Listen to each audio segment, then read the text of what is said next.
What is up, everyone? It's that time again. You're listening to It's Been a Week. I'm your host, Ben McDonald, and this is your weekly dose of whatever the hell just happened.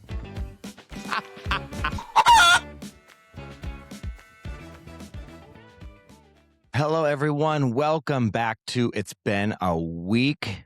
Wow, it feels so good to say that. It might not feel like it to you guys because there were episodes out every week, but I have been gone for about a month, actually over a month. So a lot of the episodes were pre-recorded or I had a repeat episode in there. And let me tell you, it feels so good to be back.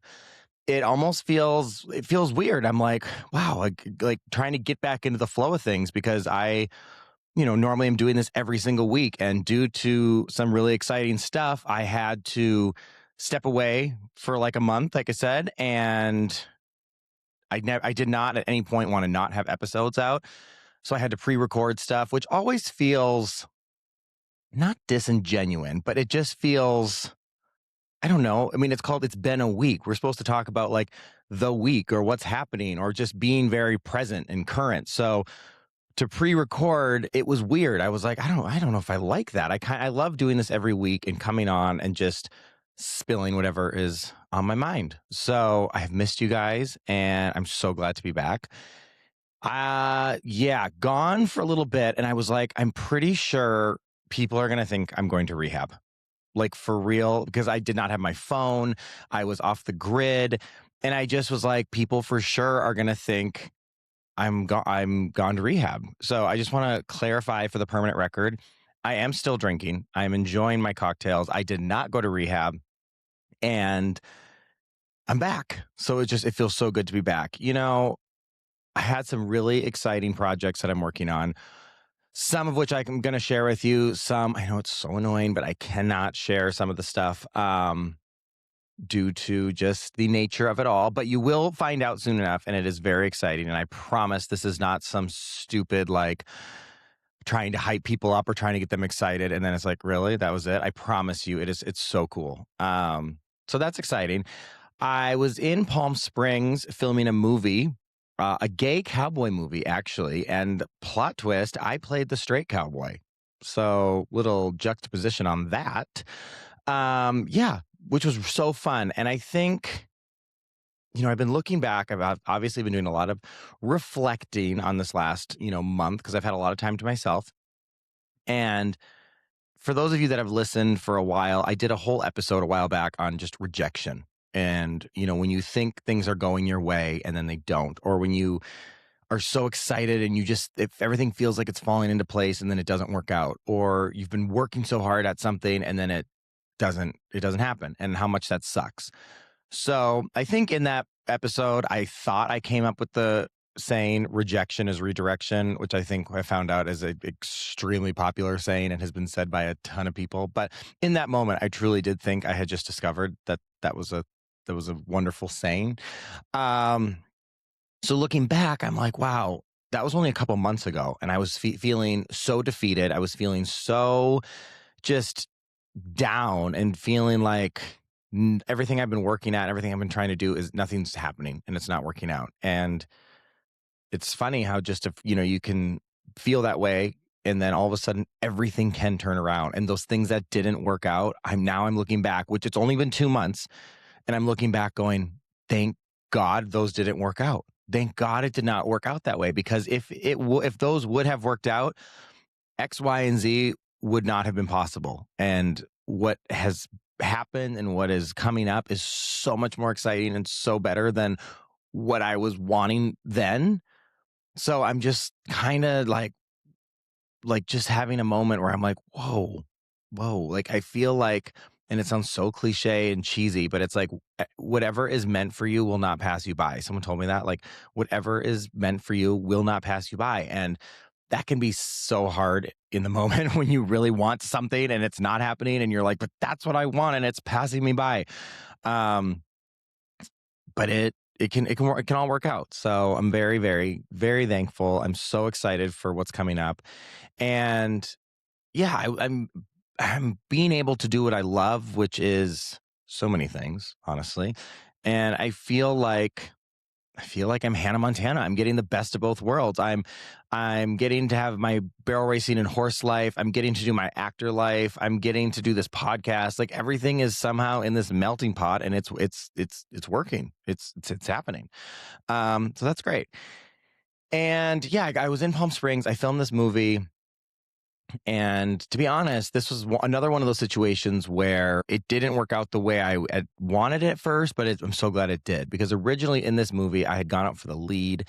I was so excited. It was like things were moving along. I thought I was going to be the lead in this movie. And after a little bit of, not hearing certain things, and then, my agent and everyone reaching out, and just, a lot of correspondence going back and forth, they had given the lead role to someone else. And that sucked. But then they did where, like, we love you, we want you to be a part of this, and they offered me a smaller role. So at first, you like have this moment of like, I think it hurts your ego, and your ego kind of goes, well, what? And then at the same time, I'm thankful that they still want me a part of it, and then I got to do this other role. So it was, you have mixed emotions there. Once I got on set and I filmed and I did the thing, I was not meant for that lead role. That lead role was not me whatsoever. Not only like looks, just the whole character, everything about it was not me. So again, there's that thing that's like, what's meant for you will not pass you by. And I ended up playing the lead's best friend, which was so much more on brand, so much more me, so much more fitting. So it just worked out. Now, I did another project that if I would have got the lead in this film, I would not have been able to do this other project. And this other project is so up my alley, so something I have been working my life for and towards. So the fact that one thing didn't work out, but then you get the next thing, but then at the same time, I kind of got both. I was like, damn, that's great. This is really, really working out. So yeah, I think I can truly say that I'm really, really proud of myself. But I'm so glad to be home. It was very tough being away. It was challenging to be like so far away and so far removed. And, we have a lot of responsibility here at the ranch, and we have all these animals. And so I kind of left all the responsibility on AJ, and he had to deal with a bunch of stuff.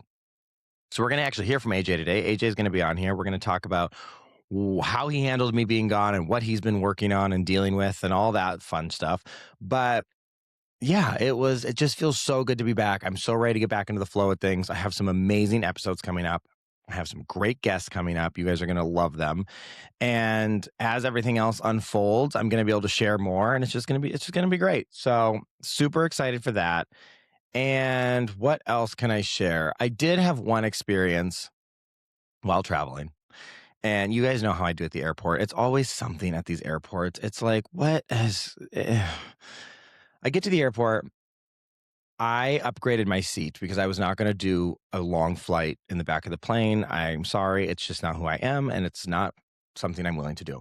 So I pay a ton of money, upgrade my seat, and I checked like 5 suitcases, which is not cheap as well. So I'm checking all the luggage, and so I'm paying to upgrade the seat, paying for the luggage, and the lady goes, "Ooh, you're 3 pounds over." I looked at her. I go, "Is your last name American Airlines? Like, really? I'm checking 5 suitcases. I've just paid a shit ton to upgrade my seat, and you're telling me it's 3 pounds over?" And I'm trying to figure out why the airlines are so strict on the weight limit, because if one of my suitcases was, let's say, 3 pounds less than the limit and one is 3 pounds over, like, they balance out. It's the same weight. So I'm trying to figure out, is it like a workers' comp thing and the employees can't lift something over 50 pounds? Like, why are we so strict on like just a couple pounds? Also, literally, if you need, all you do is take the suitcase and you put on the conveyor belt behind you. So if you need me to do it, I'm more than happy. I will throw my suitcase over there. After that, I feel like the suitcase just goes on conveyor belts and is like, everything is pretty much like robotic. Am I incorrect in that? So yeah, and she's like, "Well, I guess I'll let it fly this time." And I was like, "Okay." I said, "Well, I'll make sure to donate some of my clothes when I'm gone, so when I come home, it weighs less." Like, what? Come on. I get it if your suitcase is like 20 pounds over, or if it's something crazy, but like when we're talking a couple pounds, I'm like, why do we all have to play this game? Just let her go. Also, I have like pretty decent status at American. I think I'm like platinum or platinum pro, or I don't know, something. Like, does that not earn you the right of an extra pound? The amount of money I've spent with the airline? Like, let's come on now. Ugh. Anyways, I'm not going to get into all the airport people because I think I've done so many episodes talking about the people at the airport, and it's mind-boggling, and it's not getting better. I would say it's actually getting worse. And yeah, so glad to be back. I've missed you guys. I hope you guys have enjoyed the last few weeks of episodes. I did have clips posted every day, so it probably didn't really feel like I was gone, but I was gone. But I was wondering, I'm like, how are the episodes doing? I'm not even here to like check on anything or keep an eye on it or see if I've pissed anyone off on the internet, which I may have. I did see a few TikToks that I had quite a few hate on there, but you know what? Keeps them talking. So, all right, I think we should get Mr. AJ and let's see what happened while I was gone, because I mean, I feel like there had to be something. So let's get into it.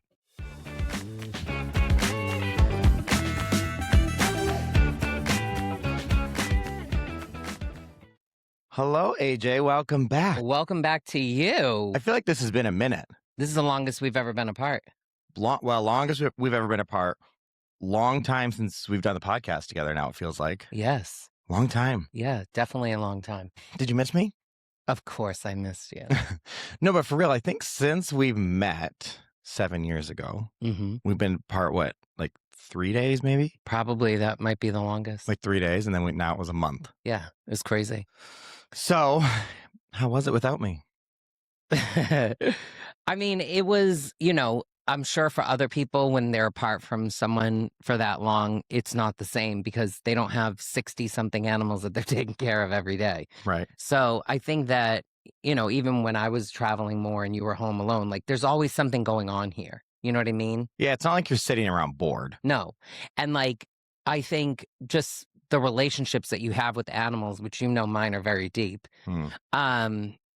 they're like, I don't know, there's something about that like the few times that we got to talk, like I definitely was ready to talk to you. I was yearning to talk with you, but like, I was just consumed by them.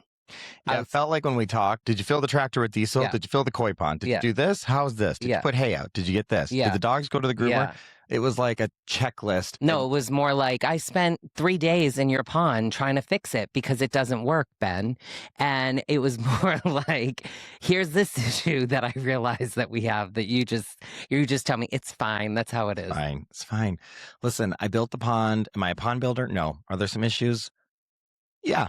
Yeah, there's a few things. For those that are listening, when the filter needs to be reset because it has to be cleaned out, apparently it's common for you to have to try to reset it to 15 to 20 different times before it actually starts to work. There's something, I don't know what it is. There's something with this filter, like when you clean it, and then like when you turn the pumps back on, sometimes water suction happens and sometimes it doesn't. Well, what's crazy is it happens, it works, but then like, it like 2 hours later, it just stops. I know.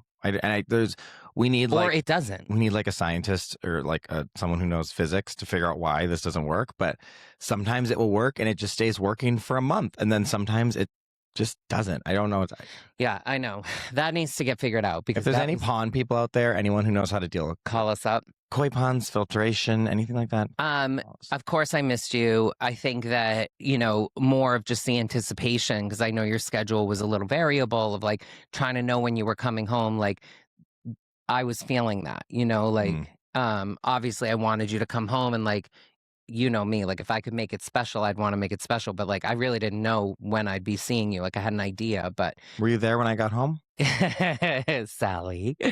That's funny too, because when you left, like I was so excited, like when you left and I took video of it and I wanted to video you coming home. And so my plan was to be here for that.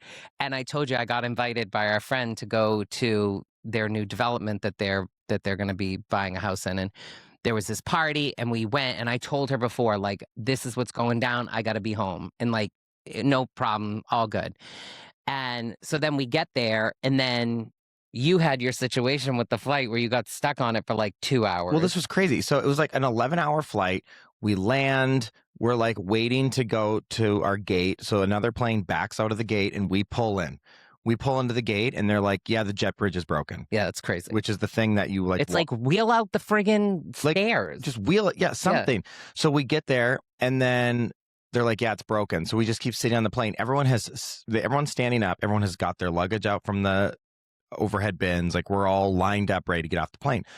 Then they're like, we need someone to come back us up to go to a different gate. So we had to wait another like 45 minutes just to get one of those little people to like back the plane up. The little carts. Yeah. So then they finally but then before they can do that, we need all passengers to take their seat, put their luggage away, and fasten their seatbelts. Mm-hmm. So then they're like coming down the aisles, making sure your luggage is stowed underneath your seat in front of you. I'm like, we're literally moving 2 feet to the gate. I know, but you got to imagine it's such a legal thing. Yeah. So they do that. Then they finally get us moved. I mean, we landed at like 6:30. I didn't get off the plane on time. Yeah. I didn't get off the plane until like 8:30. So the plan was you were going to land and you were going to text me when you get in the car on the way home. But like between then, I would know like you were moving through the system. Like you went through customs, you did your whole thing. And so the fact that you're stuck on this plane, then Sally and I have a couple more drinks. And now we're just chatting. We're having like deep conversations, which were amazing.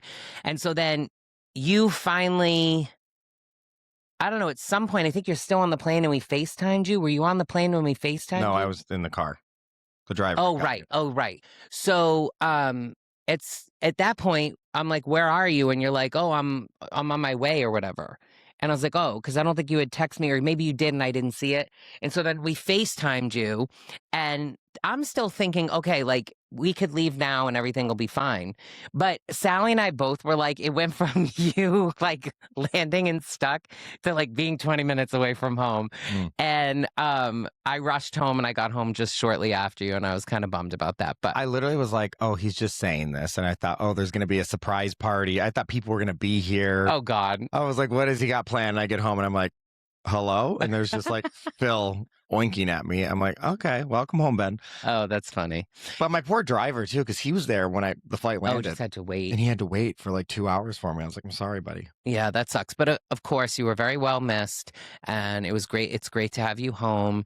All the things were alive. You kept all my fish alive. You kept my coral alive. I literally do not think I can eat fish anymore. Oh, God, here we go. Okay. I like bonded with them, especially the koi. The koi, they like know when I'm going to feed them and they come up and they're like, hello, hello, hello. And I'm like, hi, and we talk. Like, I don't think I can eat it. Well, we're not eating koi. I know, but just like they have personalities. They're like living beings. Like, what about the salmon sperm we have injected into our face? I don't do that. Well, do they have to? I suppose they probably don't have to kill the salmon to get the salmon. I don't know. But isn't yours also like man-made or something, so you didn't have to have the real deal? I feel like they do it in a lab. Yeah. Oh. Yeah. I don't know. I think that you did. But yeah, so I don't know. I have this like now. Do you realize while I was gone how much I do? Yeah, but I see the funny thing is I do a lot, and I think that you think you do more. And we like constantly go back and forth on this. But explain to me what is on that list. Well, I definitely do a lot more of the weeding and the roundupping because since I've been gone, it's weed galore. No. And one, it's not. And two, we do that like once a year normally. You don't do that all the time. Like I do. That's why there aren't weeds all over. No. I power wash the barn. It rains so much. Uh-huh. I drug the arenas. I drug the pastures. I cleaned that barn. You thought the barn was power washed. Yeah, it was decent. Yeah, and I had to take care of all the spring bugs. So it's funny because your mom said that to me too. Something about how you must have told her he's going to see what all that I do. Yeah. I really think you got to look in the mirror, buddy. And then you also need to look over at my station because I do just as much. The things that you told me I had to do, which I did everything. Cleaning up the bottom of the cage and everything. What I found was there were more things to do, but it was all around the things that you wanted, like your bird and your fish tank and your koi pond.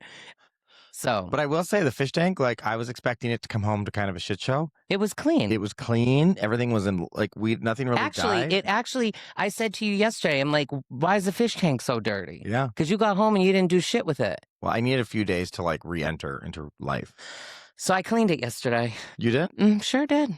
Because I was like, I put in so much effort keeping that thing clean. Good job. Yeah. And they needed to be fed, so I fed them. Well, you like to feed every day.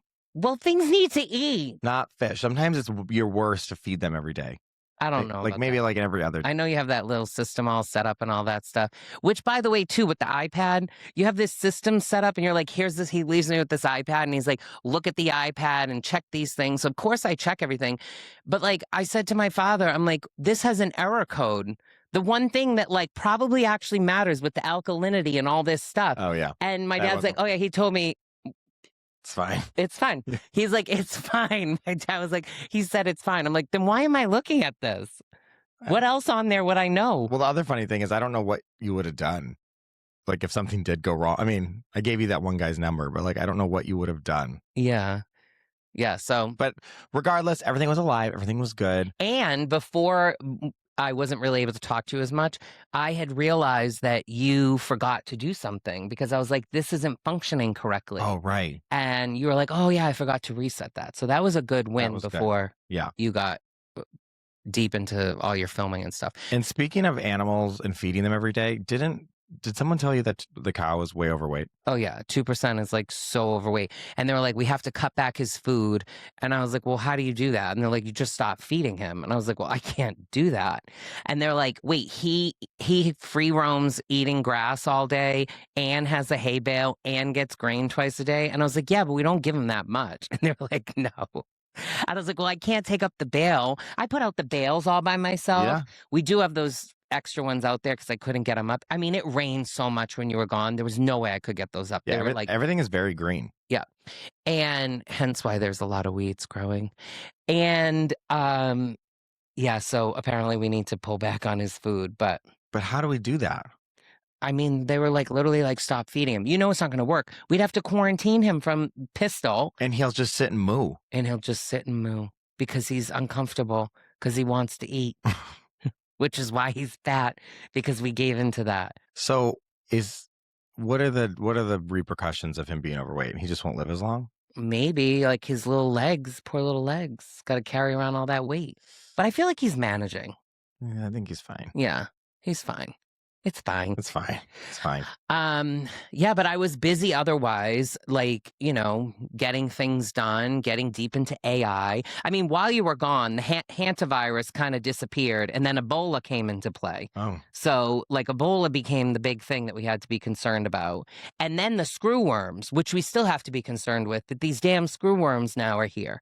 And so you went off thinking the hantavirus was going to be the next COVID. I remember. Right. And then it was like bing, bang, boom, done with that. Here's Ebola. And now that's still pretty significant and scary. But even more important for us here in Texas are these screwworms that just showed What the up. hell's a screwworm? They're these flies that like go into the animal's wounds. And they've now found them in like, I don't know, 10 different counties or something. Goats, dogs, and they leave like their eggs or whatever, and it becomes these like maggots that like literally eat into the animal and eat their flesh. Ew. Yeah, and they've been eradicated, I don't know, for quite some time. And because of things that happen politically, they've now come back. Oh, God. Basically, I guess the protections that were like keeping them away got reduced or something, and now they've been able to migrate their way back up here. And so I feel like it's always something. well, apparently, from what I don't understand all this, apparently Google and Facebook or somebody made fake flies. I don't know if this is a real deal, but they like bred flies or something like that. I don't think they're like mechanical, but they're like, we're going to see a lot more flies, they said. Is this a conspiracy theory or a real thing? Real thing. And we shouldn't kill the flies because they're releasing more flies that are going to help eradicate or like contain the bad flies. There's something going on where we're going to see a lot more flies because they're going to like help to get the bad flies, to kill them off or something. This sounds like a horror film. I know. This is real? All while you were gone. Yes. Oh, Lord. Okay. Yeah. Yep. So what else were you doing while I was gone? Well, I became a master at AI. A master of AI? Yeah. I know when you left, you were like, you're not going to miss me. You spend more time with your AI. You and Claude. You're in a relationship with Claude. No, I'm not in a relationship with Claude, but I am creating a lot of things with it. Yeah. And it's amazing because I think people are now starting to, you know, in a general sense, play more with AI beyond just it writing their emails or helping them do some, Right. Simple tasks. yeah. Yeah. And I think some people are starting to realize that the agents that you can have with AI and the things that it can do for you beyond maybe the more simplistic nature of what most people think it is quite significant. And with Claude in general, the way that I've been able to go in, I have like a team that I run. And what's really wild with it, like when I run this team, like literally, like I have someone that's my web designer, I have someone that does my social media. Someone or an AI? It's chats, and I look at them like they're entities, like that they're like a being or like an individual that I'm working, because like in my mind, that's how I'm keeping track of it. I have a chief of staff, and then I have a business planner. I have all different types of people. There's probably like 10 people on my team at this point, and it grows. I mean, it might even be more because I keep basically taking all my work that I've been doing for years and digitizing it. So now people will be able to use the programs even without me. And I've created this thing called AJAI, which AJAI will act as me inside of these programs to help guide people and provide feedback and coach them, which is fascinating. And like all of these things that I've been creating with this team is just wild. Like even my team members, they're all different. What's really interesting, like this is what's really cool.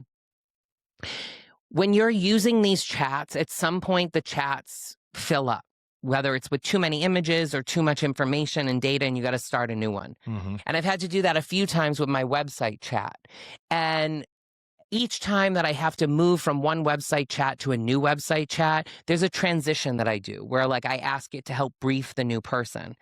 And now that I've been through that 3 times, one of the things that I've realized is the chats, like for those that don't know, my work is deep in identity. And so like I think like that. I just think of identity, and I think, as you said, like, are they people or whatever? Like I think of them as having their own identities. Mm-hmm. And what's really wild is when I move from one website chat to another website chat, it's almost like it's a different person. The same way it would be if you had someone on your team that quit and then you hired someone new. Right. And to the point where it responds differently, it produces work differently, and you as their boss, their leader, their manager, whatever, not only do you have to like leverage the person that's leaving to help you brief the person that's coming in, but then you have to ramp them up, and you got to get them back into the flow of how you work or like how your system works. But you have to do that knowing how they are. So you can't just like assume that it's going to be the same chat person as the last one. And they literally are significantly different. They like, some are better than others, just like employees. And like what I think so fascinating about that is if you really strip it away and you think of everything that I'm saying, I think we're really quick in life to judge people. I really like, I have this whole thing around like judging people in a negative sense and then using judgment to help discern. When we're in real life and someone leaves and like they're a star employee and they quit, you're bummed, you're like, oh my God, that person was so good. They did such good work. Right. Now I got this new person coming in. Let's say Jane left and Joe's coming in. You get Joe, and Joe just like isn't producing like Jane. Obviously, it's a new person. If they're like new to whatever you're doing, even though you brief them. And then some things they do are better than what Jane did. But like in a macro level, they're like, this is not Jane, and I miss Jane. Joe isn't as good. And then we judge Joe. And then we could be like, you know what? I'm going to fire Joe and I'm going to hire Tina because they're going to be better. And what you realize is like Tina's also going to have her things. And yeah, she might do some things better, but like she still needs to be led well and she needs to be guided well. And like what's really cool about this experiment that I'm going through with Claude, as you know, having led some pretty big teams before, I feel like I'm back leading like actual human beings and team members with these. At least that's the way that I'm making sense of it. And inside of that, also learning like how to be a better human through it. Because not that I necessarily have a problem with what I'm describing, where I would judge people and like be like, let's fire them. I'm actually quite the opposite. I love to like lean into people's good things and make them better. But I think it'd be good for people to do this because I think it could actually make them just better leaders in general by recognizing it takes you and the input that you put into things to get the output that you want. But you realize how crazy this all sounds. I know, but like, I know, I Like know the it. way you're speaking about like this person, my new team, and this, and it's all AI. It's not real That's what's people. wild about it. When you see what you're, because, okay, there's two things I want you to take away from what I just said, and I'll start with a third. Yes, it does sound crazy, and I can really appreciate that. And I think that that probably is scary to people, but that it's the future. For sure. And like people need to get on board because at some way they're already experiencing it at work and they don't even realize it. And it's just going to become that much more. And the fear that we have around AI of it like taking over us needs to stop. Like people that put that into the world are also doing that to control us. Like let go of that shit. It's not here to take over anything. It's actually here to make what you do and who you are better. So that's one. Two is, it is intelligent, and they continue to make it more intelligent to the point where Claude even recently said, the company Anthropic, that we almost should stop advancing our development of AI. And they're saying that on like an industry level because they're nervous that it's going to be able to like recreate itself.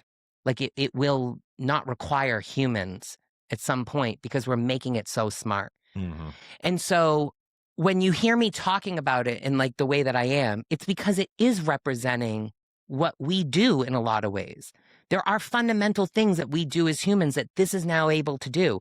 And me as someone who loves to get shit done, having the capacity to do it and build a team and hire people like within seconds and have it functionally doing things for me is quite fascinating, and it is capable. And so But do you think it's going to eliminate jobs for people? no, and I'm gonna get to that. But I think three, like the last thing I had said before was what you put in is what you get out. And I Right. really believe that. I believe that in life in general. Like even to your weeding thing. Like you don't want the weeds, you're basically like you gotta keep going and keep de-weeding or like spraying and like it stops them. It's like what you put in is what you get out, right? Right. And I think that for right now, the more that like people recognize that and what they put into these systems and like what they are willing to spend time doing and experimenting, there's so much to gain. And so to answer the question you just had, I don't think that it's going to quote unquote take jobs away. Like we said that at the turn of the century and you know the .com era, and I'm sure that's been said all along. It's Right. going to change the way that we exist. It's going to change the way we work, but it's going to require people to not be so mediocre in some ways. That's Like good. it's going to require, like, you can no longer be like, I'm a strategist. And then when you walk into a room and someone's like, why did you do that? Not have a point of view to be able to say, here's the reasoning behind it, which would make you a strategist. And I think people used to hide behind that, especially in corporate environments. And they would just be like, oh, I'm just going to get this work done and do my job or whatever. This is coming in now and making that easier. It's actually making it more exciting for people to be more creative, more strategic, more thoughtful, like more experimentative, like if that's the right word. Like it's just giving people an opportunity, I think, to blossom. And if you look at it that way, then you will. But if you don't, you're going to wilt. Yeah. I mean, I use ChatGPT for like everything now. I don't even use Google anymore. I just ask it, like, if I want to figure out a restaurant or what time something's open, I just ask ChatGPT because so at that point, I do like feel like it's making us a little, dumber because we're just. It's a different function. I think that you still have to have critical thinking skills to know, like, even for as simple as a restaurant, like, what type of place do I want to go to? What type of experience do I want to have? How far do I want to go? What am I willing to, like, put in and get out of something? Yeah. And if you're just using it like, I have to go to dinner in Fort Worth, where should I go? If that's what you say, good luck, because it's going to send you on some random thing and you could end up at a shithole. Right. But if you're critically thinking. Like, I have to go to Fort Worth at this time. It tends to be rush hour. This is the type of experience I want. I'm bringing this many people. I'd love for it to be around this price range. When I leave, I want to feel like this. You say all that shit to it, it's probably going to give you something incredible. Right. That's true.